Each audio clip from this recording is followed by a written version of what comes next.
আসসালামু আলাইকুম ওয়া রাহমাতুল্লাহ। প্রিয় শিক্ষার্থীরা, আশা করি তোমরা সবাই ভালো আছো এবং নিরাপদে আছো।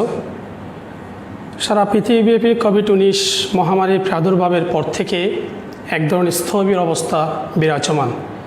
আমাদের প্রিয় মাতৃভূমি বাংলাদেশও এর বাইরে নয়। এজন্যেই দীর্ঘ 3-4 মাস ধরে আমাদের দেশে শিক্ষা প্রতিষ্ঠানগুলোতে শ্রেণী কার্যক্রম বন্ধ রয়েছে। শিক্ষা মন্ত্রণালয় এবং মাধ্যমিক ও উচ্চশিক্ষা অধিদপ্তরের দিক নির্দেশনা অনুযায়ী আমরা আমাদের কলেজের পক্ষ থেকে অনলাইনে শ্রেণী কার্যক্রম শুরুর সিদ্ধান্ত গ্রহণ করেছি। তারই ধারাবাহিকতায় আমরা সেই কার্যক্রম শুরু করছি। আমি নুরুল বাশার রাসেল, প্রভাষক, ইসলামের ইতিহাস ও সংস্কৃতি বিভাগ, M Shah Alam Chowdhury degree college, Rangunia, Chattogram. তো আমরা আজকে যে বিষয়টা নিয়ে আলোচনা করব সেটি হলো একাদশ শ্রেণী ইসলামের ইতিহাস ও সংস্কৃতি বিষয়ের চতুর্থ অধ্যায়, যার আলোচ্য বিষয় হলো উমাইয়া খিলাফত। তো উমাইয়া খিলাফত নিয়ে যদি আমরা প্রথমে আলোচনা করতে যাই তাহলে আমাদের একটু ব্যাকগ্রাউন্ড দেখতে হবে, ব্যাকগ্রাউন্ড সম্পর্কে আলোচনা করতে হবে। উমাইয়া খিলাফত 661 সাল থেকে 750 খ্রিস্টাব্দ পর্যন্ত দীর্ঘ 90 বছর স্থায়ী ছিল। 14 জন শাসক উমাইয়া খিলাফতের দায়িত্ব পালন করেছেন। এর মধ্যে উল্লেখযোগ্য শাসকদের যদি আমি নাম উল্লেখ করি তাহলে প্রথমে আসবে হযরত মুআবিয়া রাদিয়াল্লাহু তাআলা আনহু, খলিফা আব্দুল মালিক, ওয়ালিদ ইবনে আব্দুল মালিক, ওমর বিন আব্দুল আজিজ। মূলত এই চারজন হচ্ছে সবচেয়ে উল্লেখযোগ্য এবং বিখ্যাত শাসক উমাইয়া খিলাফতের। তো খোলাফায়ে রাশিদিন, রাসূল সাল্লাল্লাহু আলাইহি ওয়াসাল্লামের ইন্তেকালের পরে ইসলামের ইতিহাসে খোলাফায়ে রাশিদিনরা শাসন করেছেন 30 বছর। খোলাফায়ে রাশিদিনের শাসনের সমাপ্তির পর নতুন এক ধরনের শাসন ব্যবস্থা, নতুন এক ধরনের খিলাফত প্রতিষ্ঠা লাভ করেছিল হযরত মুআবিয়া রাদিয়াল্লাহু তাআলা আনহুর হাত ধরে। এটাই ইসলামের ইতিহাসে উমাইয়া খিলাফত নামে পরিচিত। খিলাফত একটি ইসলামিক পরিভাষা, এটি একটি ধর্মীয় এবং রাজনৈতিক প্রতিষ্ঠান।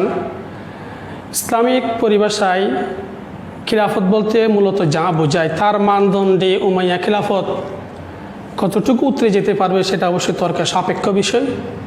তো আমরা যেহেতু খিলাফত হিসেবে জানছি সেজন্য আমরা এটাকে খিলাফতই বলছি। অনেকেই এটাকে একটা শাসন ব্যবস্থা খিলাফত বলতে অনেকেই একমত হন না।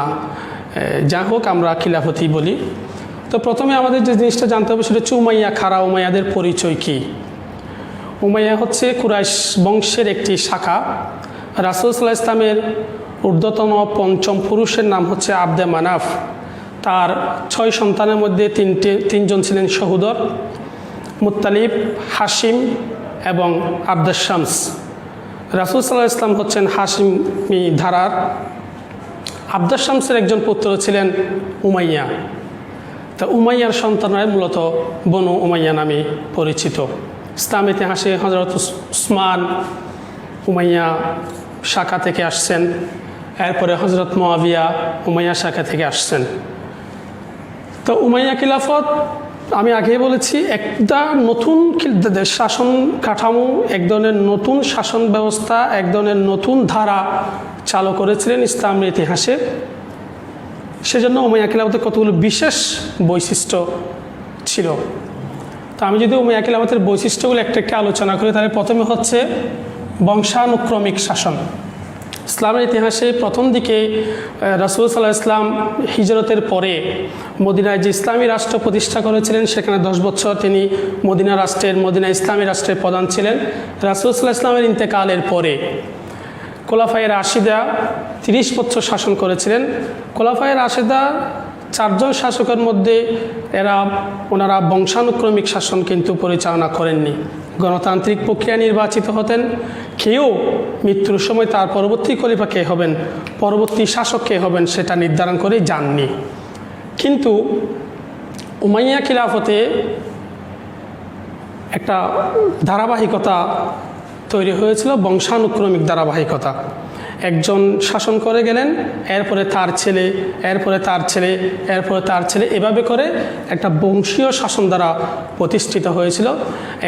এই জন্য আমরা সেটাকে রাজতান্ত্রিক শাসন ব্যবস্থা বলি।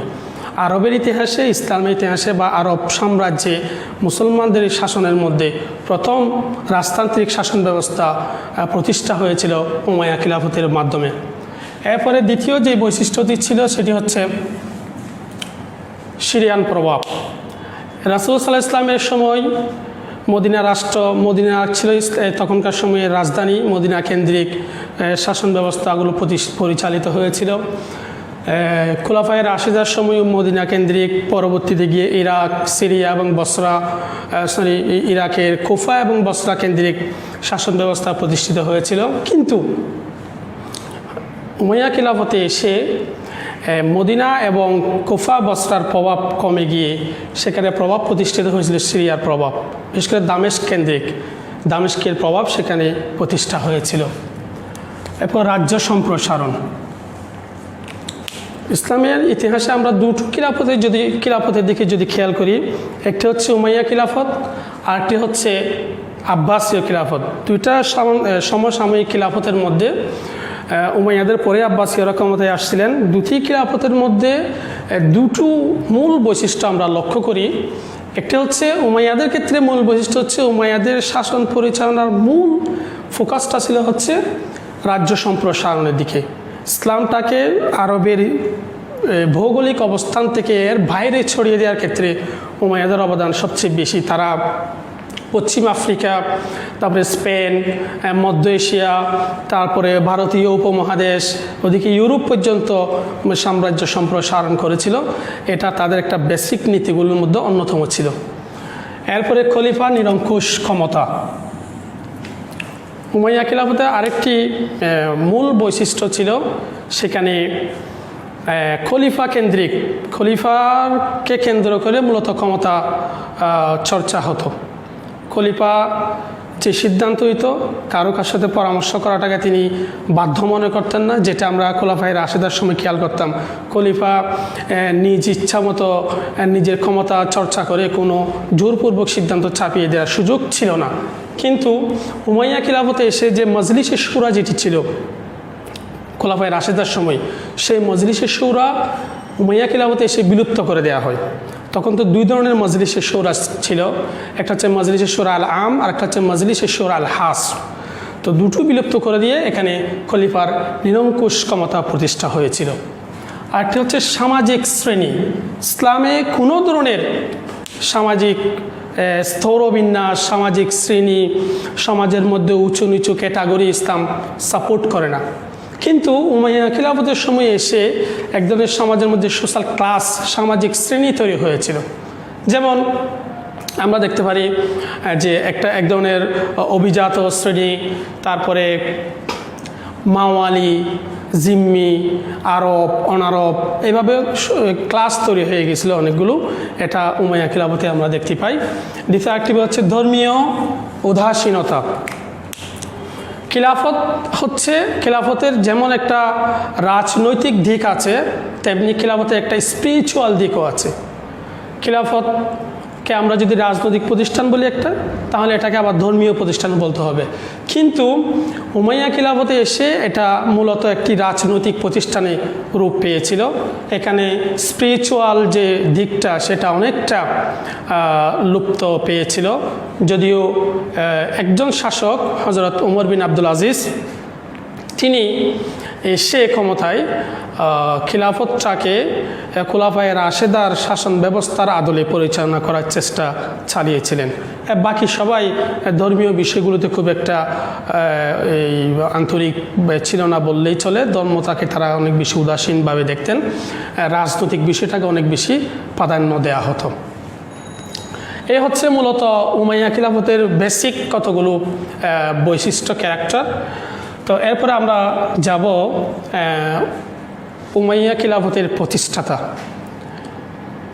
আরবে মুসলমানদের ইতিহাসে বংশানুক্রমিক শাসন ব্যবস্থার প্রতিষ্ঠাতা প্রথম খলিফা হযরত মুআবিয়া রাদিয়াল্লাহু তাআলা আনহু।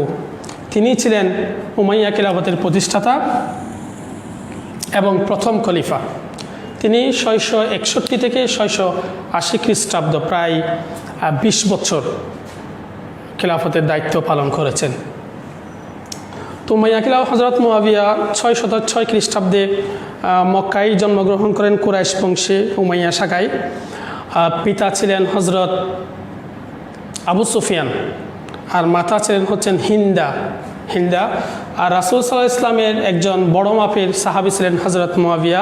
তিনি কাতেবে ওহী ছিলেন। কাতেবে ওহী হচ্ছে ওহী যখন রাসূল সাল্লাল্লাহু আলাইহি ইসলামের উপর নাজিল হতেন, অবতীর্ণ হতেন, তখন ওহীগুলো বিভিন্ন জায়গায় লিপিবদ্ধ করে রাখা হতো, খেজুর গাছের পাতায়, পাথরে।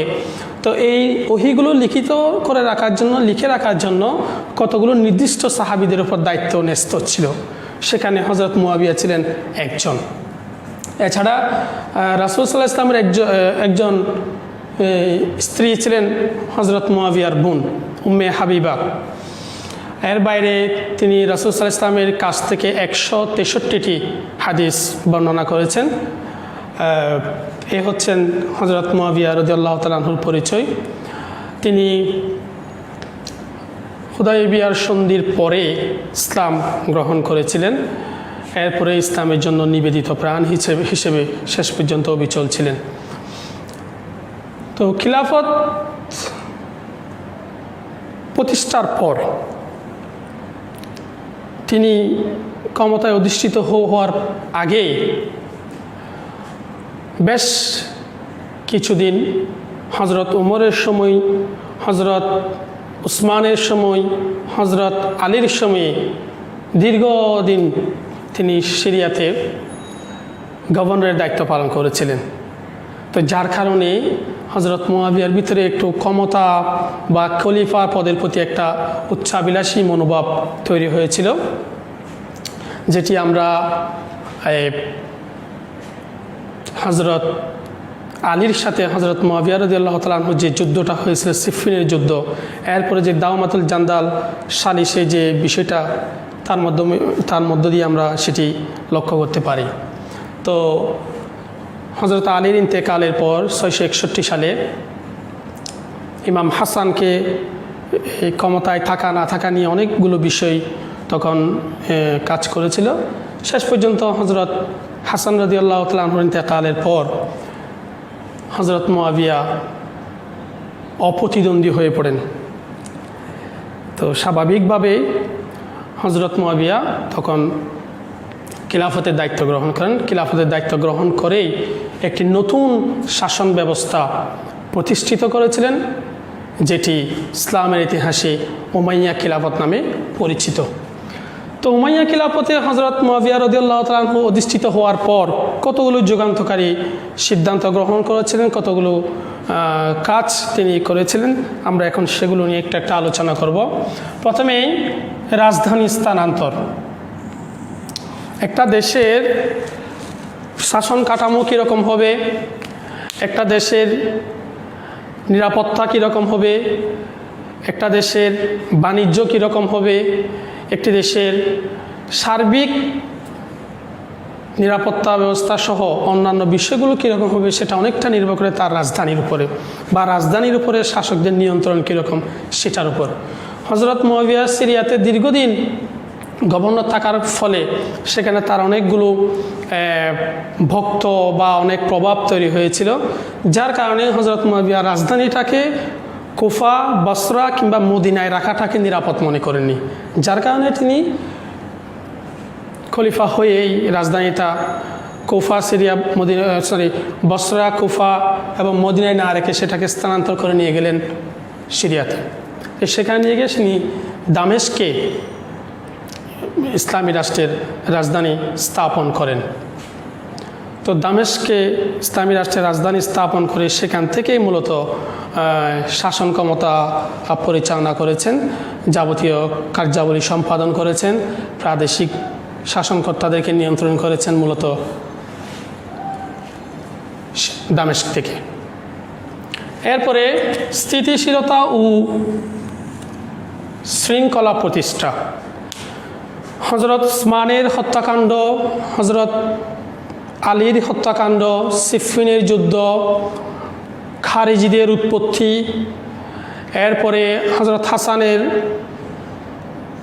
কে নিয়ে টানাপোড়ন ইত্যাদি একটা গোলযোগপূর্ণ পরিবেশের মধ্যে, একটা গোলযোগপূর্ণ আবহাওয়ার মধ্যে হযরত মুআবিয়া রাদিয়াল্লাহু তাআলা আনহু ক্ষমতা গ্রহণ করেছিলেন। তো ক্ষমতা গ্রহণ করেই তার একটি প্রধান দায়িত্ব এবং কর্তব্য হয়ে পড়েছিলেন সাম্রাজ্যের মধ্যে, পুরা খিলাফতের মধ্যে স্থিতিশীলতা এবং শান্তি প্রতিষ্ঠা করা। সেই কাজটি করার জন্য যে বিদ্রোহী গ্রুপগুলো ছিল, বিশেষ করে হিমারীয় মুদারীয়, তাদের দ্বন্দ্বটাকে নিরসন করা, তারপরে খারেজিদেরকে দমন করা ইত্যাদি উদ্যোগ গ্রহণ করে তিনি মোটামুটি সাম্রাজ্যের মধ্যে গোলযোগপূর্ণ পরিস্থিতিতে তিনি যে ক্ষমতাটা গ্রহণ করেছিলেন, সেই গোলযোগপূর্ণ অবস্থা থেকে একটি স্থিতিশীল এবং শৃঙ্খলাপূর্ণ অবস্থায় নিয়ে আসেন। এরপরে প্রাদেশিক শাসনকর্তা নিয়োগ।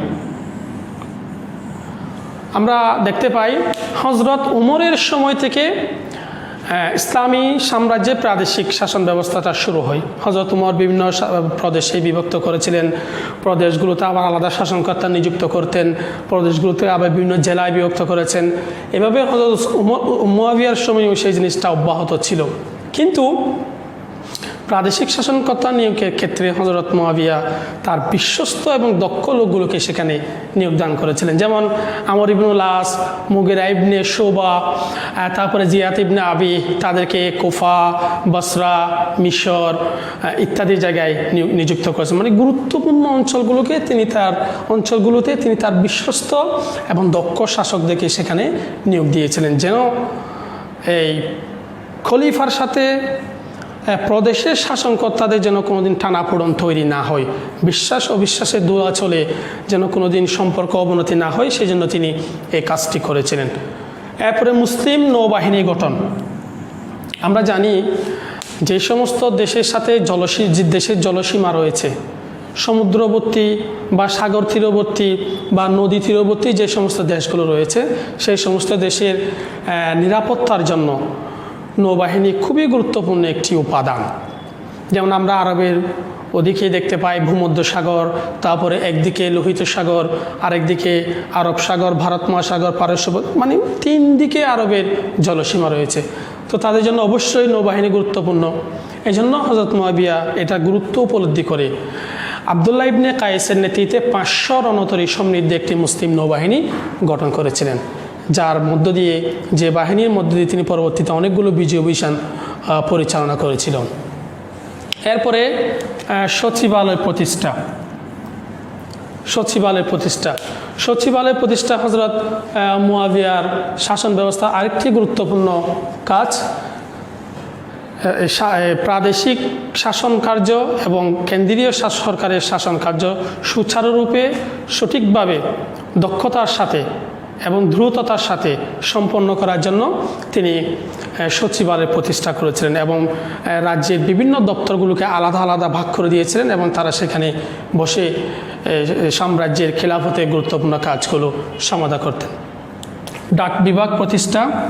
হযরত মুআবিয়া ডাক বিভাগও প্রতিষ্ঠা করেছিলেন। ডাক বিভাগ প্রতিষ্ঠা করে সেটাকে দেওয়ান আল বারিদ বলা হতো ডাক বিভাগকে, এবং প্রতি উট এবং ঘোড়া দিয়ে যে ডাক ব্যবস্থা, চিঠিপত্র আদান প্রদান করার প্রচলন তিনি করেছিলেন। প্রতি 11 মাইল পর পর একটি ডাকঘর প্রতিষ্ঠা করেছিলেন এবং ডাক বিভাগের প্রধানকে বলা হতো সাহিব আল বারিদ। তিনি একজন ডাক সচিব বা ডাক বিভাগের প্রধান, তিনি দায়িত্বটা পালন করতেন। এভাবে করে তিনি ডাক বিভাগের যিনি প্রধান ছিলেন সাহিব আল বারিদ, তাকে আরেকটি দায়িত্ব প্রদান করেছিলেন, সেটা হচ্ছে গুপ্তচর দায়িত্বটা পালন করা। যেমন সাম্রাজ্যের বিভিন্ন জায়গায় খোঁজখবর নিয়ে গোয়েন্দাদের মতো করে সাম্রাজ্যের সার্বিক পরিস্থিতি খলিফাকে জানানো, সেই দায়িত্বটাও ডাক বিভাগের যিনি প্রধান ছিলেন তিনি পালন করতেন। আরেকটি হচ্ছে রেজিস্ট্রি বিভাগ প্রতিষ্ঠা। রেজিস্ট্রি বিভাগ এটা খুবই একটা গুরুত্বপূর্ণ উদ্যোগ ছিল হযরত মুআবিয়ার। এটা হচ্ছে সরকারি ফরমানগুলো যেন জালিয়াতি না হয়, নকল না হতে পারে, ভেজাল না হতে পারে, সেই জন্য এই রেজিস্ট্রি বিভাগটা প্রতিষ্ঠা করেছিলেন। তো রেজিস্ট্রি বিভাগের মধ্য দিয়ে কেন্দ্রীয় সরকার এবং প্রাদেশিক সরকারের শাসনকর্তাদের মধ্যে যে সরকারি দলিলপত্রগুলো, চিঠিপত্রগুলো আনা নেওয়া করা হতো, সেখানে খলিফা অথবা প্রাদেশিক শাসনকর্তাদের স্বাক্ষর এবং দস্তখত সিল করা থাকতো। এটার মধ্যে দিয়ে সরকারি কাগজপত্রগুলো ফরমানগুলো আপনার এই ভেজাল হওয়া থেকে মুক্ত থাকতো এবং নকল হতে পারত না। আরেকটি গুরুত্বপূর্ণ কাজ তিনি করেছিলেন রাজস্ব ব্যবস্থার পুনর্বিন্যাস। রাজস্ব ব্যবস্থাটা হযরত উমরের সময়ও অনেক বেশি সংস্কার হয়েছিল। তো রাজস্ব ব্যবস্থা সংস্কারের ক্ষেত্রে হযরত মুআবিয়া রাদিয়াল্লাহু তাআলা আনহু একটা নতুন পথ সৃষ্টি করেছিলেন। প্রাদেশিক শাসনকর্তাদের প্রভাব থেকে রাজস্ব বিভাগটাকে মুক্ত করার জন্য তিনি একটা নতুন পদ্ধতি চালু করেছিলেন, যেটা হচ্ছে সাহিব আল খারাজ। রাজস্ব বিভাগটাকে বলা হতো দেওয়ান আল খারাজ, কিন্তু তিনি সেখানে আরেকটা নতুন কাজ করেছেন, নতুন পদ তৈরি করেছেন, সেটা হচ্ছে সাহিব আল খারাজ, যেটাকে রাজস্ব সচিব বলা হতো। বর্তমান আধুনিক প্রশাসন ব্যবস্থায় সেটাকে আমরা আমাদের দেশে যে এনবিআরের একটা চেয়ারম্যান থাকে, তারা রাজস্বগুলো আহরণ করে। ঠিক তদ্রূপ হযরত মুআবিয়া দেওয়ান আল ওখানে খারাজের মধ্যে একটা পদ তৈরি করেছিলেন, যার নাম হচ্ছে দেওয়ান সাহিব আল খারাজ, রাজস্ব সচিব। এভাবে করে তিনি রাজস্বটাকে আপনার এই প্রাদেশিক শাসনকর্তাদের হস্তক্ষেপ থেকে মুক্ত করেছিলেন। এরপরে বিজয়াভিযান। হযরত মুআবিয়া যেমনই একজন দক্ষ প্রশাসক ছিলেন, একজন দক্ষ কূটনৈতিক ছিলেন, ঠিক তেমনি তিনি বিখ্যাত শ্রেষ্ঠ একজন বিজেতা ছিলেন, শ্রেষ্ঠ বিজেতা। তিনি পূর্বাঞ্চল, তারপর পশ্চিমাঞ্চল, তারপর উত্তর দিকে সব দিকে বিজয় অভিযান পরিচালনা করেছিলেন। পূর্বাঞ্চলীয় বিজয় অভিযান, পূর্বাঞ্চল তো আরও পূর্বাঞ্চলে আমরা পারস্য দেখতে পাই, আফগানিস্তান, তারপরে আপনার এই সিরিয়া, রাশিয়া কেন্দ্রিক যে এলাকাগুলো 600 এই এলাকাগুলোতে তিনি বিজয় অভিযান পরিচালনা করেছিলেন। অনেকগুলো দেশ বিজয়ী করেছিলেন, যেমন 662 সালে তিনি হিরাত বিজয় করেছেন, 664 সালে কাবুল, কান্দাহার, গজনি, ভল্ক, এগুলো সব আফগানিস্তানে, এগুলো বিজয় করেছিলেন। 674 সালে বুখারা, ইমাম বুখারি সহ বুখারা যেখানে ওই এলাকাটা বিজয় করেছিলেন। 676 সালে সামারকান্দ, এগুলো একদম রাশিয়া কেন্দ্রিক এলাকা। এই পূর্বাঞ্চলে তিনি এই সমস্ত এলাকাগুলো বিজয় অভিযান পরিচালনা করেছিলেন। এরপরে পশ্চিমে গিয়ে তিনি উত্তর আফ্রিকা, উকবা ইবনে নাফে, যাকে মুসলিমদের আলেকজান্ডার বলা হয়, তাকে প্রদান করে পশ্চিমে বিজয় অভিযান পরিচালনা করেছিলেন। সেখানে তিনি তিউনিসিয়া, তারপরে মরক্কো, আলজেরিয়া, এই সমস্ত এলাকাগুলো বিজয় করেছিলেন এবং তিউনিসিয়াতে একটি শহরও প্রতিষ্ঠা করেছিলেন, যার নাম হচ্ছে কায়রোয়ান নগরী প্রতিষ্ঠা করেছিলেন। এবং বারবার দেখে উত্তর আফ্রিকা থেকে উচ্ছেদ করে, বারবার দেখে পরাজিত করে তিনি সেখানে এই সমস্ত এলাকাগুলো বিজয় করেছিলেন। 670 সালে তিনি বারবার দেখে পরাজিত করে তিউনিসিয়াতে একটি শাসন বিজয় করে সেখানে কায়রোয়ান শহরটা প্রতিষ্ঠা করেছিলেন। এরপরে ওদিকে নৌবাহিনী দিয়ে তিনি ভূমধ্যসাগর পাড়ি দিয়ে তিনি কনস্টান্টিনোপল, যেটি ইস্তাম্বুল নামে পরিচিত, 672 সালে ইস্তাম্বুল অভিযান করেছিলেন। ইস্তাম্বুল অভিযান করে তিনি সফল হতে পারেননি। 674 সালে আবারও ইস্তাম্বুল অভিযান করেছিলেন, যেটা তখন কনস্টান্টিনোপল নামে পরিচিত ছিল, তখনও সফল হতে পারেননি। এরপরে 674 থেকে 680, 7 বছর ব্যাপী একটা লম্বা অভিযান পরিচালনা করেছেন আবার, যেটি 7 বছর ব্যাপী যুদ্ধ নামে পরিচিত। কিন্তু দুর্ভাগ্যজনকভাবে সেই অভিযানেও তিনি কনস্টান্টিনোপল বিজয়ী লাভ করতে পারেননি। যা হোক, কনস্টান্টিনোপল বিজয় লাভ করতে না পারলেও তিনি ভূমধ্যসাগর কেন্দ্রিক কতগুলো দ্বীপ, সিসিলি, সাইপ্রাস, তারপর রুটস, এই যে সমস্ত দ্বীপগুলো আছে, সেই সমস্ত দ্বীপগুলো তিনি বিজয় করেছিলেন এবং ইসলামী সাম্রাজ্যকে, মুসলিম সাম্রাজ্য সেখানে বিস্তার লাভ করিয়েছিলেন। তাহলে আমরা বলতে পারি পূর্ব দিকে আফগানিস্তানে কান্দাহার, বল্ক, তারপরে হিরাত, তারপরে গজনি, ওদিকে সামরকন্দ, বুখারা বিজয় করেছিলেন। পশ্চিমে বারবার দেখে উচ্ছেদ করে পশ্চিম আফ্রিকায় মরক্কো, আলজেরিয়া, তিউনিসিয়া বিজয় করেছিলেন এবং সেখানে একটি শহর প্রতিষ্ঠা করেছিলেন কায়রোয়ান। আর উত্তরে ভূমধ্যসাগর পাড়ি দিয়ে সিসিলি, সাইপ্রাস, রুটস দ্বীপগুলো দখল করেছিলেন, কিন্তু তিনি তিনবার অভিযান পরিচালনা করেও কনস্টান্টিনোপল বা ইস্তাম্বুলটা দখল করতে নিজের নিয়ন্ত্রণে আনতে পারেননি। এরপরে শাসক হিসাবে হজরত মুয়াবিয়া কেমন ছিলেন? বহুমুখী প্রতিভা। তিনি একজন দক্ষ কূটনৈতিক ছিলেন, একজন দক্ষ সমরবিদ ছিলেন, একজন দক্ষ শাসক ছিলেন, একজন দক্ষ প্রশাসক ছিলেন, একজন প্রজাবৎসল শাসকও ছিলেন। তো সব মিলিয়ে হজরত মুয়াবিয়া আরবের ইতিহাসের শ্রেষ্ঠ শাসকদের একজন ছিলেন। 680 খ্রিস্টাব্দের 12 এপ্রিল এবং 60 হিজরির 22 রজব হজরত মুয়াবিয়া ইন্তেকাল করেছিলেন। তো আমরা আজকে হজরত মুয়াবিয়ার ইন্তেকাল পর্যন্ত প্রথম খলিফা উমাইয়া খিলাফতের এতটুকুতে আমরা আজকে শেষ করতে যাচ্ছি। আগামী ক্লাসে আমরা কথা বলবো আব্দুল মালিক এবং খলিফা আল ওয়ালিদকে নিয়ে।